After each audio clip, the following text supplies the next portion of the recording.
Dr. Joe Dispenza is a presenter, researcher, corporate consultant, author, and educator who has been invited to speak in over 33 countries, across 6 continents.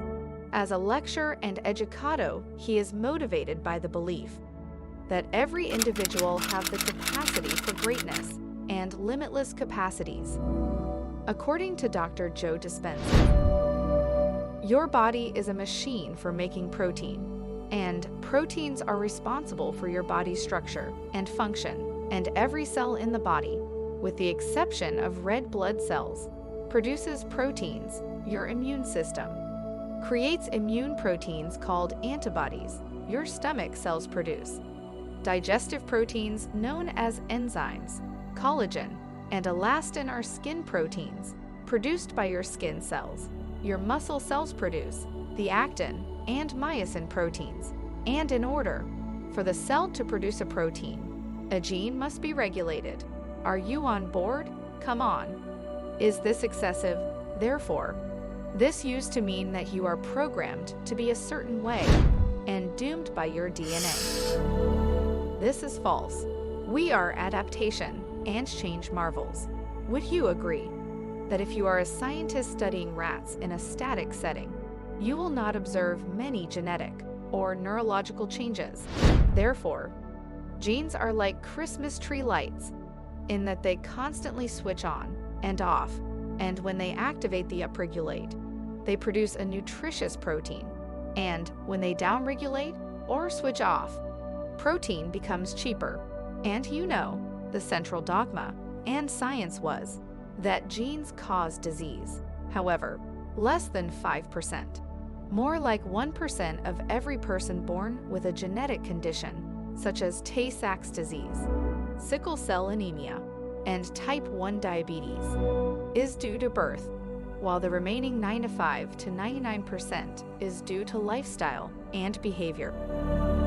Therefore, scientists who plan to map the human genome stated, okay, there are 100,000 proteins that make up the body.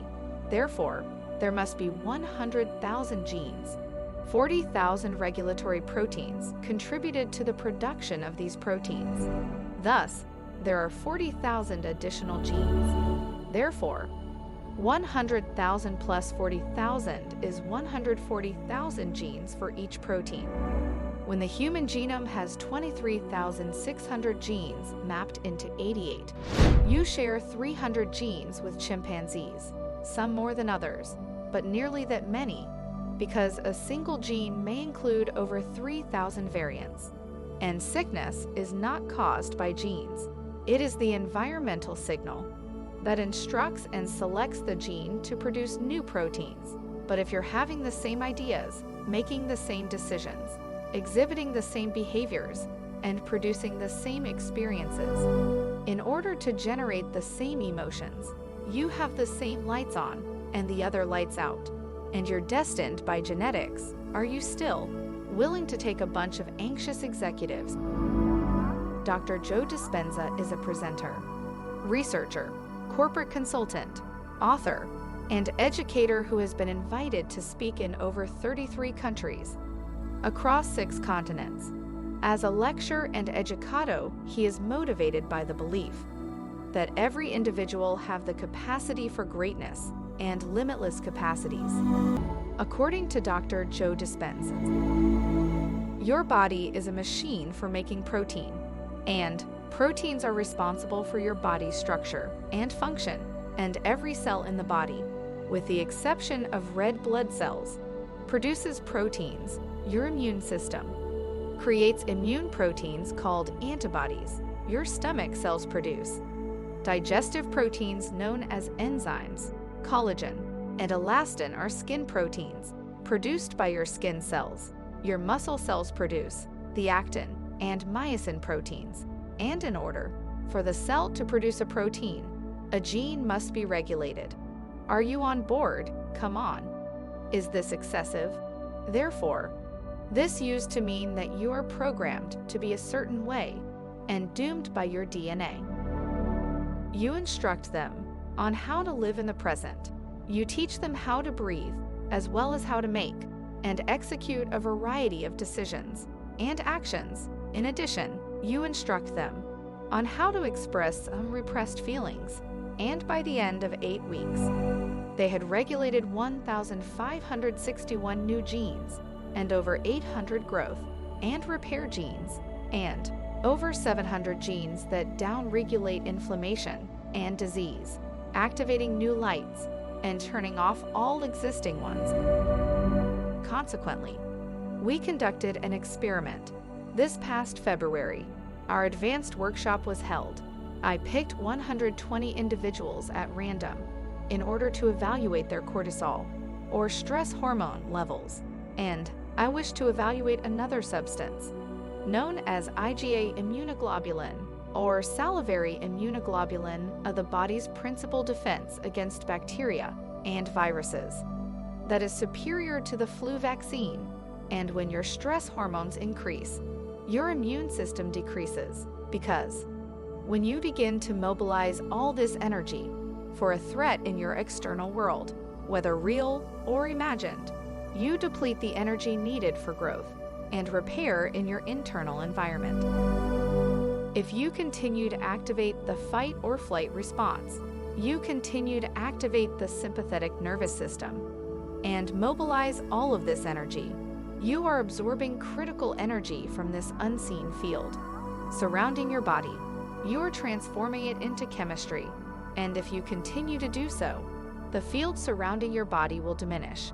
Now, you are more matter than energy, more particle than wave, and now in your life, matter is attempting to transform matter, and it will take time to obtain what you desire.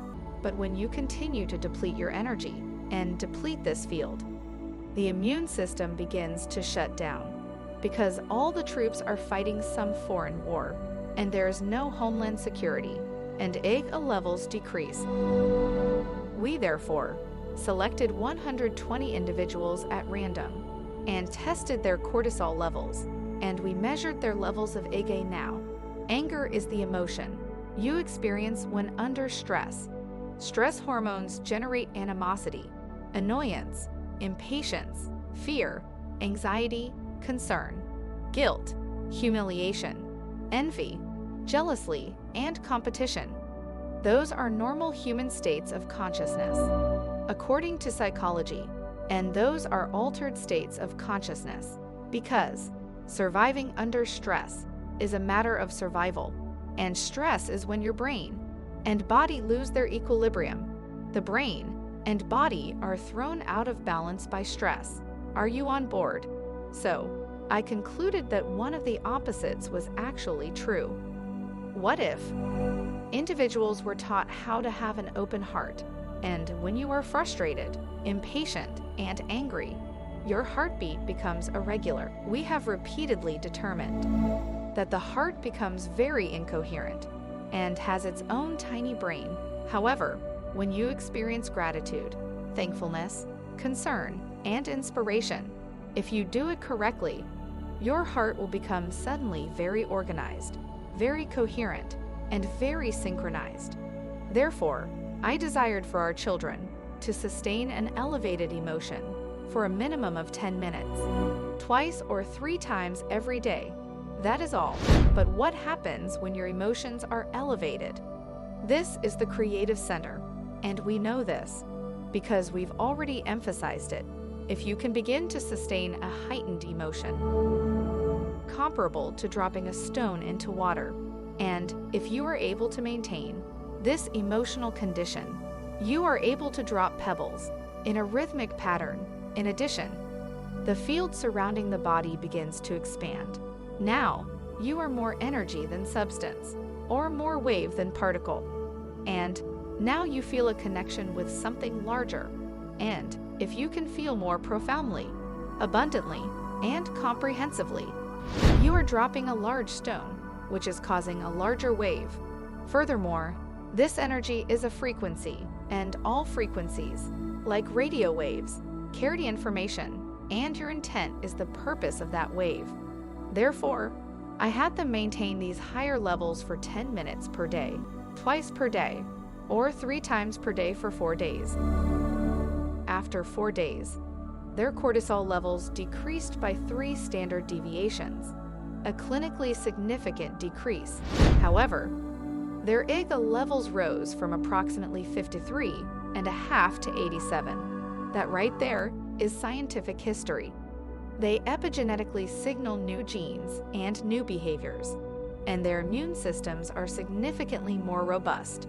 And there were a few individuals whose values beyond the belief that 110 minutes of daily thankfulness could heal you.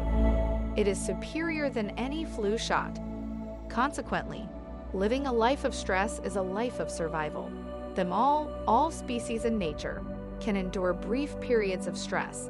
Humans, however, develop an addiction to chemical stress and stress chemicals, and we use the people, circumstances, and challenges in our lives to reinforce our emotional addiction. According to Dr. Joe Dispenza, individuals are not bound by their genetic destiny. He has argued that the majority of persons with a medical problem that leads to subsequent illness have it due to their lifestyle, surroundings, and what they have been taught.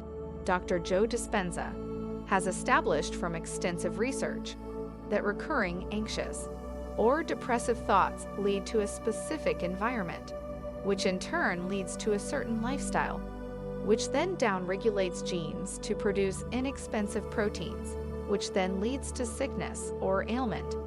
Therefore, if a person is able to alter their way of thinking and adopt a healthier lifestyle, they will upregulate proteins that allow them to direct their own genetic destiny.